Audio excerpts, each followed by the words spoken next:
If you're watching this, you might already have some vague idea of what's a CTF, but let me reiterate. It's a kind of a competition where players are meant to hack.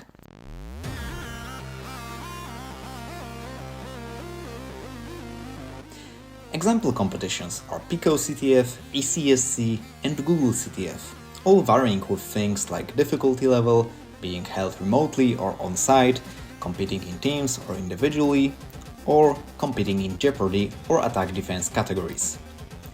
There's a website aggregating all CTFs called CTF Time, where you can find past and upcoming CTFs. A token of a successful hack, accessible to you only after you've compromised the defenses, is a string placed by the challenge author. This is the flag. You find the flag, paste it under the challenge you're solving, and score points. The CTFs are traditionally split into a few categories. Reverse engineering. This is a really creative category. Sometimes it's like this. You get an executable, it has the flag, but it won't give it away. You need to reverse it to understand under what conditions it will print the flag and make them happen. But there's so much more to that, involving Android APKs or even games in Unity, just like in the example challenge I'm going to show you in a minute. It's called No Way Out, and there's a short note on the format of the flag and an archive with the game. There's a Windows and a Mac distribution. Let's download it. And after unpacking, there is a game. Clearly an FPS game. You can walk around, jump, you hold an item. We're close in some kind of a maze. And look, here's a literal flag. Let's try to reach it. And we cannot. There is some kind of an invisible wall around this maze. But I imagine if we somehow reached this literal flag, maybe an actual flag would be printed on the screen. And let's explore this idea. So among the files shipped with the game, there are some DLLs. There are some Unity DLLs, like the Unity Engine DLL, System DLL, but there's assembly C# DLL, where you can expect the actual game code to reside. And let's open it in DNS-Spy, which is a .NET assembly editor. So let's look through it. And there's Evolve Games. Evolve Games, there was this splash screen when you open the game saying Evolve Games. And there's this player controller. Now, I guess we want to fly over this invisible wall. So let's edit the assembly and make us able to jump in the air. It must be the line which involves the jump, input.get button jump. Let's remove all the other conditions from it, and I think you are done. We can save it, compile and close it and save it, and we can rerun the game. Here comes the big moment. Let's run the game and check if we can fly by jumping in the air. Let's get on this platform and we can fly. Let's get to this flag and hope something happens. For example, the flag gets printed on the screen.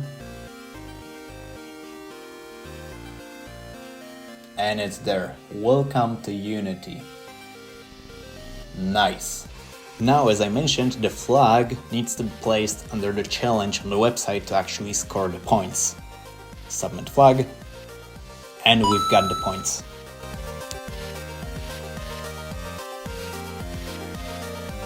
Forensics. The general idea of forensics is file formats and binary data manipulation. Most of the time you get a file which contains the flag just mangled in some way. It could be a Wireshark packet dump with some traffic intercepted. It can be a picture with the flag placed in some invisible part of the image, that's steganography. It can be a file system image, which after some crawling gets you the flag.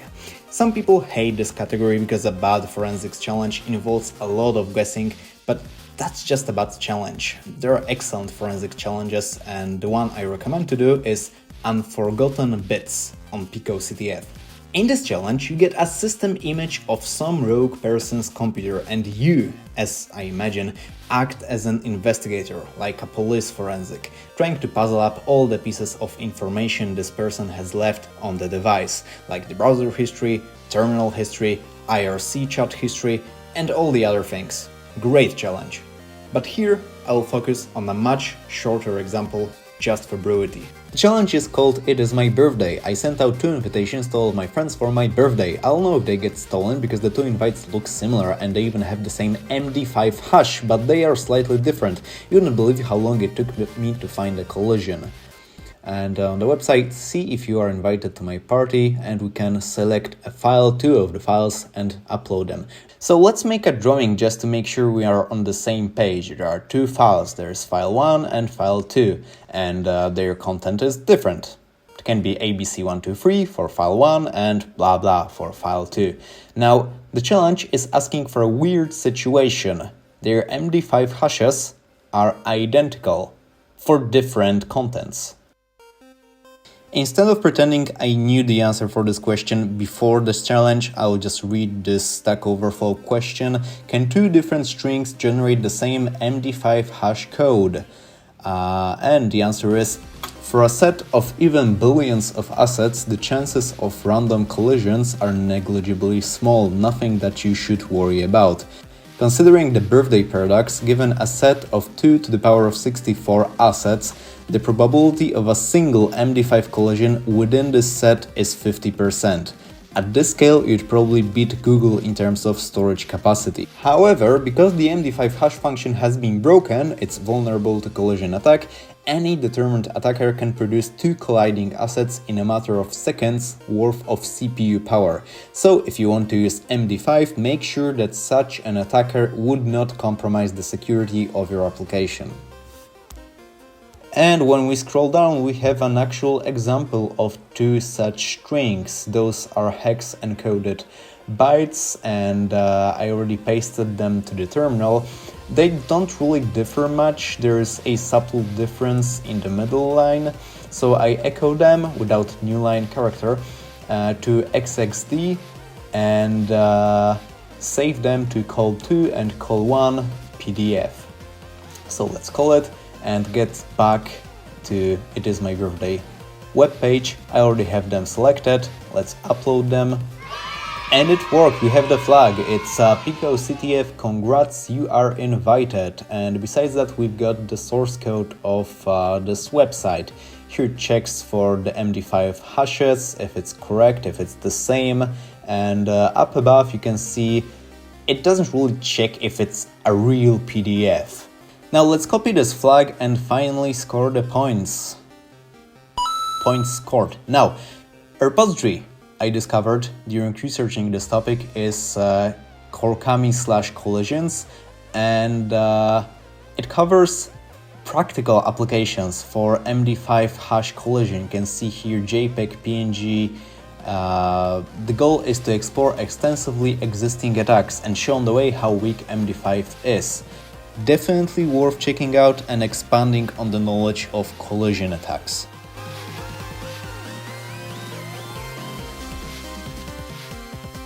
The web. Web challenges are where you are confronted with a website or some service that uses a technology you'd usually associate with the internet. Here is an example challenge from 2022 ECSC Polish qualifications. It's called Cat Blog, and the description says, check out my awesome cat blog, thank God PHP still exists and I don't have to learn another language. Let's visit the website, and it's just another cat picture gallery, which for some reason doesn't work at the moment. And the first thing to do when you make a web challenge is to do reconnaissance. And as a part of my workflow, what I do is to check for exposed, mistakenly left config files. And for this purpose, I call dirsearch. Dirsearch is a utility which takes a URL on the input, a path to the output file with the results, and a path to the word lists. And the word list contains file names, typical file names for config files for various services. And what dirsearch does is it will make an HTTP GET request for each file name to this URL in hope such a file will exist. So in the meantime, we can investigate the word list and look above. It has already found some Git files. Look at the green 200s. It has found git head, git index, git logs, head.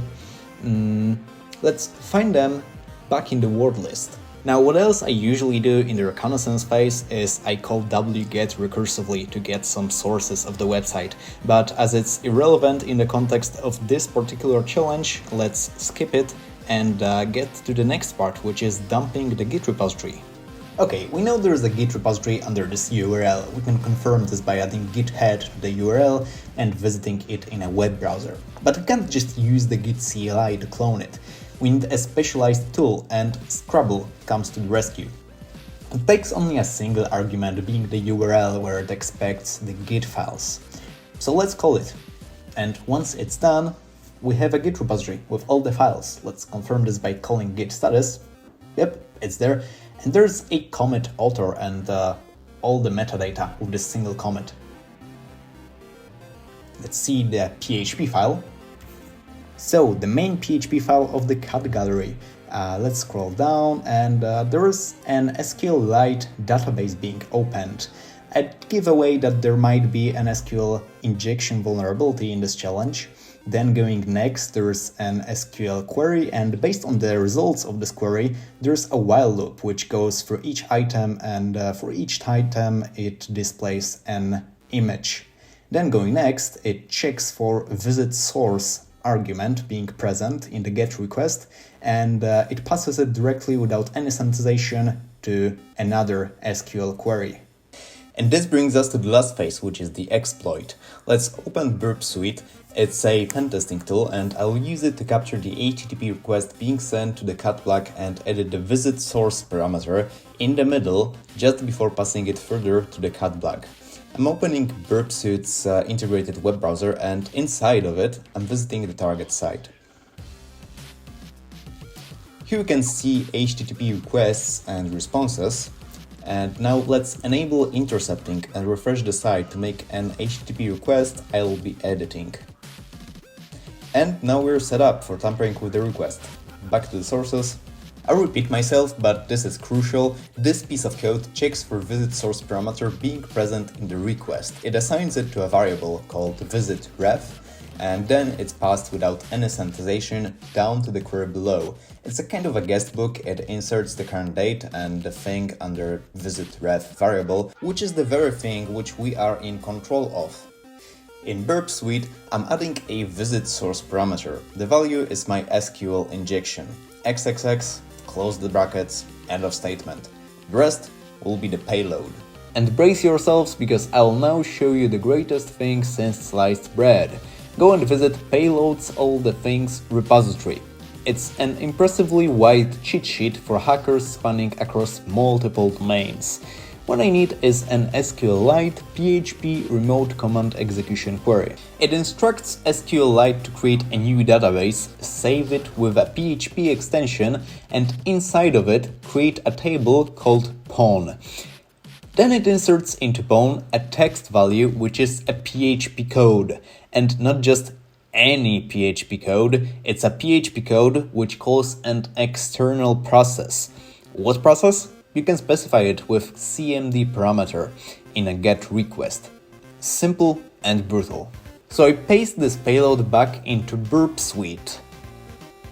One thing that needs to be customized is where the database can be written. So let's quickly take a glance at the sources. There seems to be this uploads directory where the database is stored.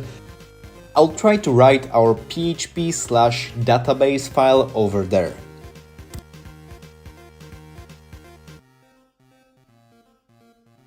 Let's call it very secretive exploit.php. That's a good name. Also, let's end the line with an SQL comment character to be absolutely paranoid it works.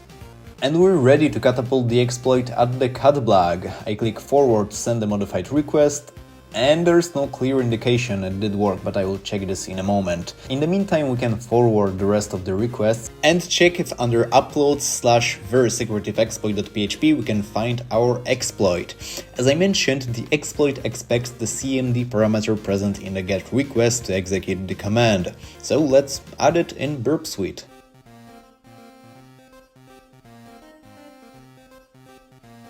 And bingo, we have a listing of files. That was a very satisfying multi-step intrusion. Now, it's just about finding the flag laying somewhere in the file system. Let's call find and grab by flag.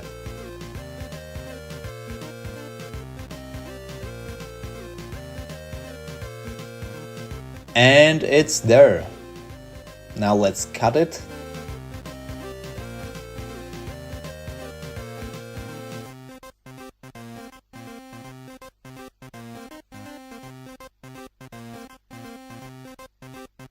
We've got the flag.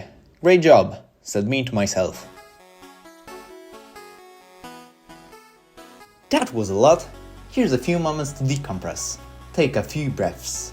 In and out. Okay, let's go. Crypto.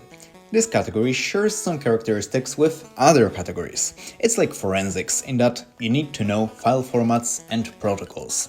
It's also to some extent reminiscent of reverse engineering, as sometimes you get an encrypted or encoded flag, a script that was used to encode it, and you have to reverse the whole process.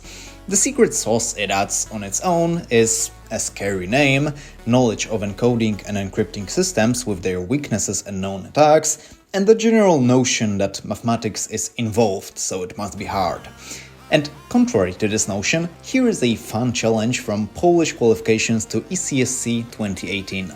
It's called Rock, Paper, Scissors. On your journey across the cyberspace, you come across a legendary game master in order to prove yourself and get the flag beat him in his ancient game. So you have a copy of sources and an address alongside with the port where this service is running, so let's visit it. Welcome, win with me 50 times and I'll give you the flag, enter your move. And because I already had a look at the sources, I know that if I type capital O, it means rock. And his move was 2 underscores, so paper, and I lost.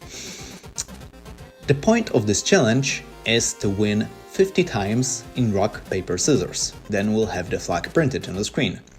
So let's have a look at the sources. Here's the moves array defining all 3 possible moves in this rock, paper, scissors game, and up above in line 8 there is this flag variable with contents of the flag, but it reads flag from the file, so it's not really a low-hanging fruit. The flag is only on the server. So going next, it opens the flag file and reads it, and while reading it, it saves the number of bytes read to this magic number variable. Then it sets the random seed as this magic number and welcomes the user. Next, we enter this loop, which ranges from 0 to 50, and in each loop iteration we enter the move from the user. We generate a random move from a number, and if it's a losing move, we break the loop.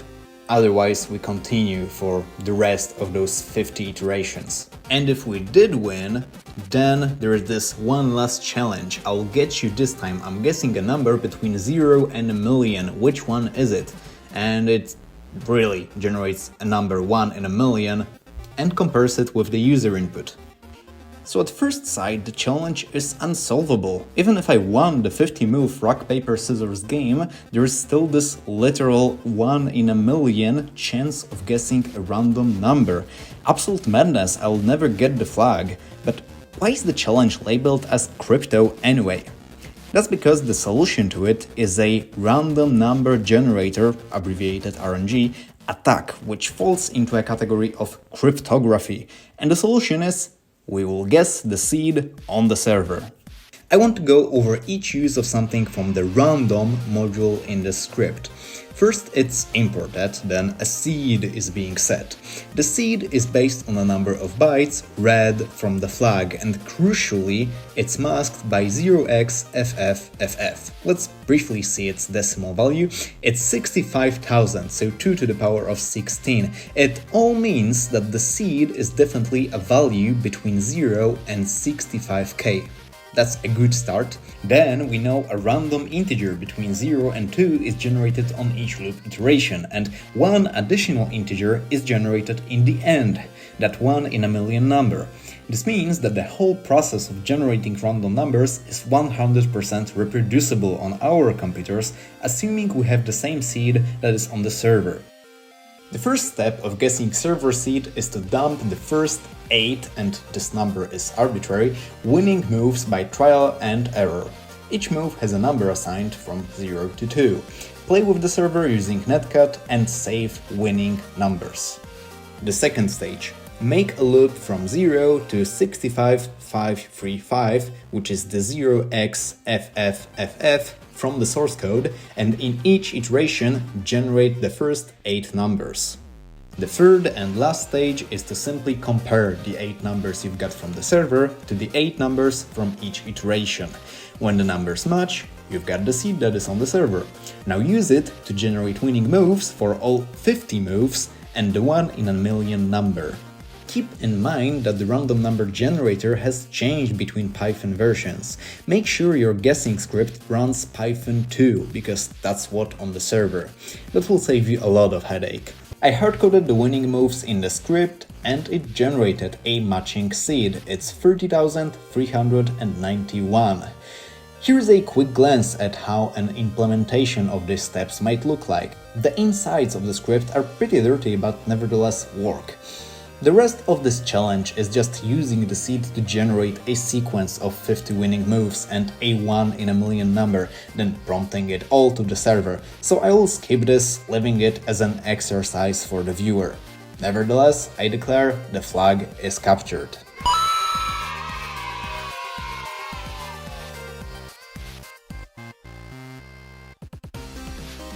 Pawn.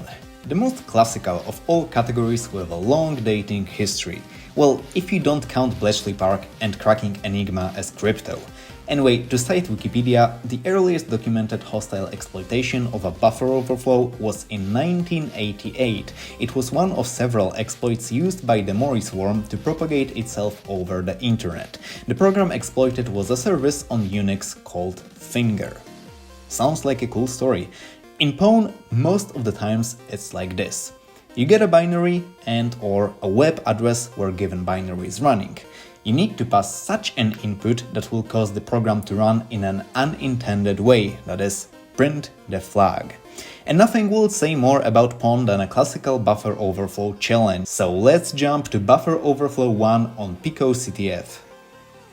Control the return address. Now we're cooking. You can overflow the buffer and return to the flag function in the program. You can view sources here and connect with it using netcut. So we have the program binary and sources. Let's open the sources. So we have 3 functions defined in the source file, and we need a very weird condition to happen to solve the challenge. So we have this win function, and we have this vuln function, and we have the main function, which calls the vuln function. Once vuln is done, it returns to main. And the win function, it's not called by anything, and it's supposed to print the flag. So, what needs to happen is the vuln function not to return to main, but to return to win. But how do you achieve this without recompiling the whole program? Well, there is one thing we are in control of, and that is the input to this program. Let's draw a simplified layout of the stack at the moment the vuln function is called. There is this buff array of size 32 bytes. Then there is this unknown crap, let's say unknown bytes, and importantly, in the end, there is this return address pointer, which points to main. And a crucial observation is, we are in control of all of this, because the gets function that is called, pointing to the beginning of the buff array, doesn't check length of the input. So there are 2 things that need to be done in order to solve this challenge. First of all, get the address of the win function. Second of all, prepare such an input that will override the buff array with something, can be anything, then it will override some unknown crap, again with anything, it could be just A, and then it will override the return address. It will override the main with win function pointer. And luckily for us, there is already a Python framework to automate this whole process. It's called pawn. So I import pawn and I set the context binary to be vuln, which is the binary in question. I create a new process and craft the payload. The payload starts with 32 plus 12 A characters. Why 32? Well, let's open the sources of buffer overflow 1. There is this buff size defined as 32 bytes, 32 characters. Why 12? Well, let's say it has to be discovered by guessing. That was just the padding. Then I append the address of the win function. How do I know the address of the win function? Well, I open the binary in Guidra. And in Guidra there is this symbol tree, I click win, and here's the address, here's where the win function starts. Then I print the process information just for debugging purposes, and I send the payload to the process and switch to interactive mode. What's more, this pawn framework has an option to send the payload to a specified address, which is exactly what we need. So let's finally run this script. Maybe let's make a little more space first. And going from the top, it printed information about the process. There is a lot of information about security features this executable may or may not have. There is the information about stack protection, position independent executable, and so on. And there's the standard output from the process. Please enter your string, then switching to interactive mode, which is something from the pawn framework, and OK, time to return, fingers crossed, jumping to, and there's this address we specified. Let's press enter, and now it connected to the remote, and it printed the flag. It all worked, both locally and remotely, with the exception of locally not exactly working because the flag txt was not present, but otherwise it did work. It did jump to the win function. Great.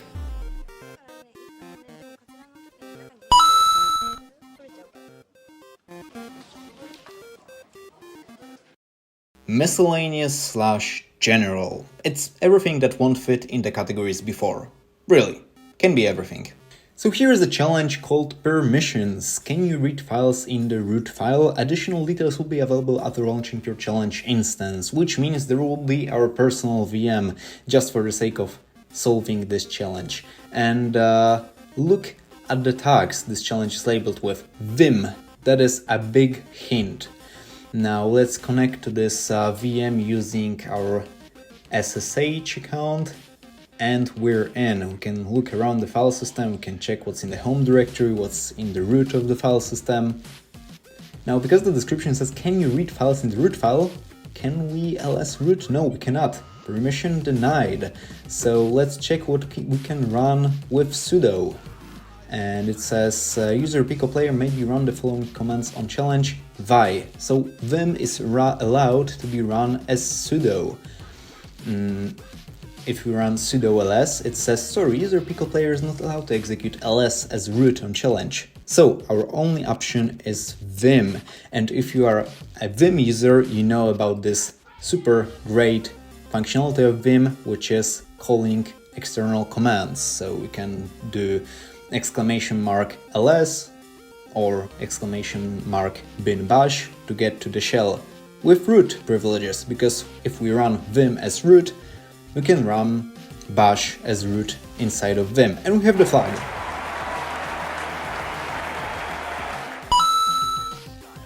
Okay, that was fast. Let's quickly get to another one. This one is called special and it's labeled with bash and ssh. Don't power users get tired of making spelling mistakes in the shell? Not anymore. Enter special, the spell checked interface for affecting Linux. Now every word is properly spelled and capitalized. Blah blah blah. Now let's get to this instance and check what do they mean. Oh, the password is wrong. Okay, we're in. Let's call something ls, and it did call ls, but with replaced character, and fine as well. This shell clearly tries to mess with the user, but can we somehow bypass this replacement thing? What if we started the command with some special characters? For example, bash has this syntax for command substitution, so let's start with $ and the brackets, and place our command inside of them. I'm calling Python interpreter specifically because if it succeeds, I can call the usual shell from inside of it. And it did succeed, so let's now import OS and call OS system with bash as an argument. Now we have a normal shell. Let's call find to just look around the file system, but something here is fishy. We cannot find any files, and I was scratching my head. What's the problem? Are there no files? No, because of the $sign and brackets, something was eating the standard input. So let's call Python but with quotation marks. Now this is idempotent, which means it doesn't affect called command in any way. And let's call find again, and now we can see the files. So let's cut the flag. And we've got the flag. As you can see, those miscellaneous challenges, you can't really put a label on them. They're really a category on their own. And this category brings me to the end of this presentation. I'm planning another one which expands the topic of CTFs with how to prepare, and I will share some tips that worked out for me. It will be a very subjective tutorial of where to start as a beginner. For now, thank you for your attention. It's a very scarce resource in this ugly and brutal world, and see you in another video of mine.